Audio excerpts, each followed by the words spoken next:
अगर आप बाइबल की पहली आयत को पढ़ें तो वहाँ परमेश्वर ने लिखा है कि परमेश्वर ने सबसे पहले आकाश और पृथ्वी की रचना की। हिंदी में इसे सही नहीं लिखा गया, पर यदि आप इसे इंग्लिश में पढ़ें तो वहाँ लिखा है कि God created the heavens and earth. इसमें हेवंस शब्द को हेवंस लिखा गया है, मतलब एक से ज़्यादा। टोटल 3 स्वर्ग है जिसके बारे में हम दूसरा कुरिन्थिया उसकी 12 और उसकी 2 और 3 को पढ़ते हैं, जिसमें पौलुस ने कहा कि मैं मसीह में एक मनुष्य को जानता हूँ। 14 वर्ष हुए, परमेश्वर जानते हैं ऐसा मनुष्य तीसरे स्वर्ग तक उठा लिया गया और ऐसी बातें सुनी जिनको मुंह पे लाना मनुष्य के लिए उचित नहीं। इसमें प्रेरित पौलुस बता रहा है कि वह एक मनुष्य को जानता था कि जो तीसरे स्वर्ग में उठा लिया गया था। पौलुस ने कहा कि वो नहीं जानता कि वो शरीर में था या फिर सिर्फ उसकी आत्मा वो तीसरे स्वर्ग में थी। अगर तीसरा स्वर्ग है तो इसका मतलब है कि पहला और दूसरा स्वर्ग भी है। अब तीसरी गिनती तक हम पहले और दूसरे को छोड़कर नहीं पहुंच सकते। अब उस तीसरे स्वर्ग में उस मनुष्य ने परमेश्वर को बोलते हुए सुना कि तीसरा स्वर्ग सबसे ऊंचा है जहां परमेश्वर रहते हैं, जहां परमेश्वर का सिंहासन है। अब पहला स्वर्ग वो है जो हमें दिखाई देता है, चांद, तारे, सूरज, धरती।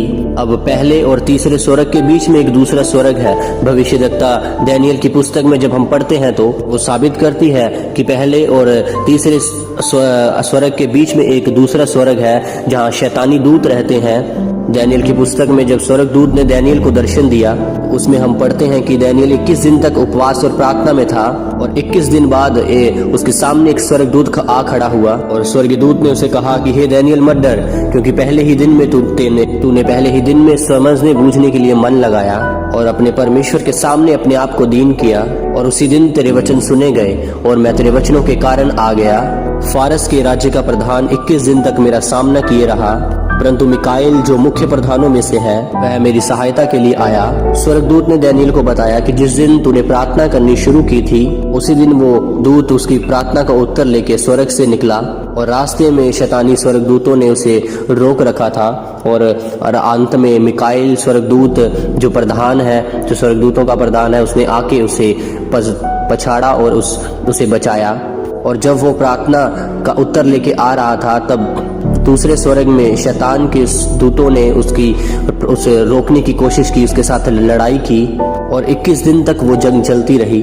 और फिर दूत ने उसे कहा कि मैं फिर से पारस के प्रधान के साथ लड़ने को लौटूंगा और जब मैं निकलूंगा तब यूनान का प्रधान आएगा। यहाँ वो धरती के किसी मनुष्य की बात नहीं कर रहा। फारस का राजा जो है वो प्रधान, जो स्वर्गदूतों के प्रधान होते हैं, वो उसका प्रधान है, से फारस राज्य के ऊपर का अधिकार दिया गया है। क्या आप जानते हैं कि दुनिया के हर महाद्वीप के ऊपर, हर एक देश, हर एक नगर, हर एक मोहल्ले के ऊपर शैतान के दूतों को वहां बांटा गया होता है जो उस नगर, जो उस देश को कंट्रोल करते हैं। और उसी तरह परमेश्वर के स्वर्गदूत भी हर नगर, हर देश के ऊपर ठहराए गए होते हैं जो उस देश की रक्षा करते हैं। इसके बारे में मैं जल्दी ही बताऊंगा। और जब एक विश्वासी मरता है उसे लेने के लिए स्वर्गदूत आते हैं। जब वो तीसरे स्वर्ग में जा रहा होता है तो वह दूसरे स्वर्ग से निकल कर जाता है। तो आप सोच सकते हैं, और दूसरे स्वर्ग में शैतान के दूत आपको देखते होंगे और एक दूसरे को बोलते होंगे कि साइड पे हो जाओ, पीछे हो जाओ, क्योंकि इस पर्सन के ऊपर, इसके ऊपर परमेश्वर यीशु मसीह का लहू लगा है। ये परमेश्वर की संतान है। भजन संहिता में परमेश्वर का वचन कहता है कि जहाँ कहीं तू जाए मेरे स्वर्गीय दूत तेरी रक्षा करे, तुझे वह हाथों हाथ उठा लेंगे, तुझे पत्थर से भी ठेस न लगने देंगे। यहाँ परमेश्वर ने सिर्फ एक दूत को नहीं बल्कि सभी दूतों को कहा है। अब दानियेल की प्रार्थना के कारण दूत स्वर्ग से भेजा गया। हर एक विश्वासी को कम से कम 2 स्वर्गदूत दिए जाते हैं जो उसके साथ रहते हैं, उसकी रक्षा करते हैं। बाइबल बताती है कि एक स्वर्गदूत ने असीरियन सेना के 1,50,000 बंदों को एक ही रात में खत्म कर दिया। और 2 स्वर्गदूत कितने लाख मारने की ताकत रखते हैं। जरा सोचिए कि इतना प्यार परमेश्वर हमारे साथ करता है। और स्वर्गदूत तभी उत्तर लेके आते हैं जब हम आपस में परमेश्वर के साथ सहभागिता में बने रहते हैं।